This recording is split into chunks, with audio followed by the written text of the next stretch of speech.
प्रणाम भारत, मैं हूं रूना आशीष और आज हम बात करने वाले हैं विभीषण की।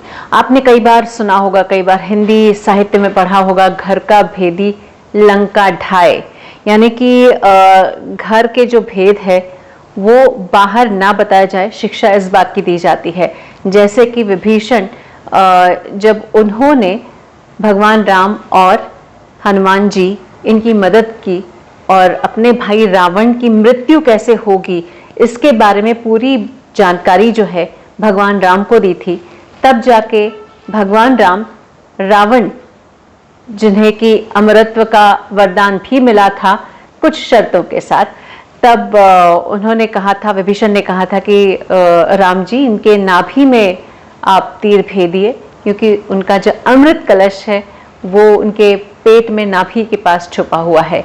और इस तरीके से भेद उन्होंने खोल दिया था भगवान राम जी पर, और उसके बाद लंका ढह गई, यानी कि लंका का जो साम्राज्य था रावण का वो खत्म हो गया। इसलिए कहा जाता है कि घर का भेदी लंका ढाए, विभीषण जी के बारे में। हालांकि मेरा मत ये भी है और बहुत सारे लोगों का मत ये भी है कि उन्होंने धर्म का साथ दिया, उन्होंने माता सीता को हाथ न लगाने और वापस भगवान राम जी के पास लौटा देने की बात जो निवेदन भी किया था अपने भाई रावण को, इसे देखकर लगता है कि वो धर्म के और उनका पलड़ा ज्यादा झुका था। लेकिन क्या आप जानते हैं कि इस पूरी बातचीत में विभीषण जो ऐसे किरदार या ऐसे शख्स रहे हैं जिनके बारे में बहुत अच्छा नहीं बोला जाता है, लेकिन इस कहानी में मैं आपको बताने वाली हूँ कि हमारे देश में ऐसा कौन सा इकलौता मंदिर है जो सिर्फ विभीषण जी के लिए बनाया गया है। ये राजस्थान के कोटा के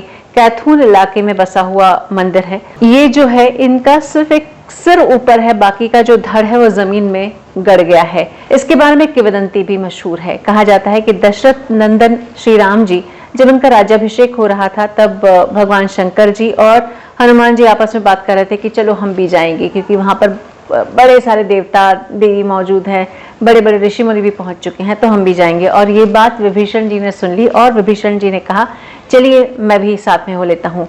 शंकर जी ने कहा ठीक है। तब विभीषण ने एक बड़ी लंबी सी कांवड़ बनाई, जिसका कहा जाता है कि वो 32 किलोमीटर तक लंबी कांवड़ थी। इसके एक छोर जिसपे कि हनुमान जी बैठे और दूसरे छोर पर बैठे भगवान शंकर जी। इन दोनों के बीच में 8 कोस यानी 32 किलोमीटर की दूरी थी। लेकिन भगवान शंकर ने कह दिया कि कहीं भी अगर ये कांवड़ जमीन से टकरा गया तो यात्रा वहीं पर संपन्न कह दी जाएगी। और फिर कुछ हुआ यूं कि ये जो यात्रा है कैथून में जाकर टकरा गई और फिर उन्हें यात्रा यहीं समाप्त कर देनी पड़ी। कैथून से 4 कोस यानी 16 किलोमीटर दूर चार चोमा में यहाँ भगवान महादेव ने अपनी यात्रा जहाँ समाप्त कर दी थी, वहां पर मंदिर है और मंदिर की सीढ़ियों के पास ही कांवड़ अभी भी रखा हुआ है। और दूसरा पलड़ा जिसमें हनुमान जी बैठे हुए थे, कोटा के रंगबाड़ी नामक स्थान पर आकर टिका हुआ है। मित्रों, मैंने तो ये भी सुना है कि जो धनुष कोड़ी जहाँ पर राम सेतु का निर्माण किया गया था, जहाँ पर विभीषण जी का राज्याभिषेक या पट्टाभिषेक किया गया था, वहां पर भी विभीषण जी का एक मंदिर है। वैसे तो भगवान राम का है।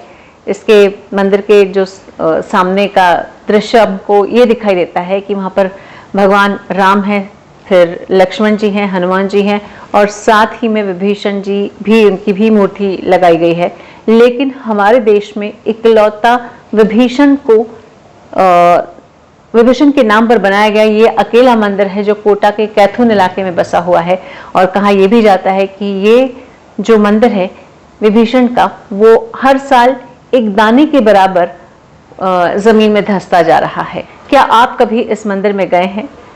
अगर गए हैं तो जरा कमेंट बॉक्स में लिखकर बताइए कि आपका एक्सपीरियंस कैसा रहा है। प्रणाम भारत, जय हिंद।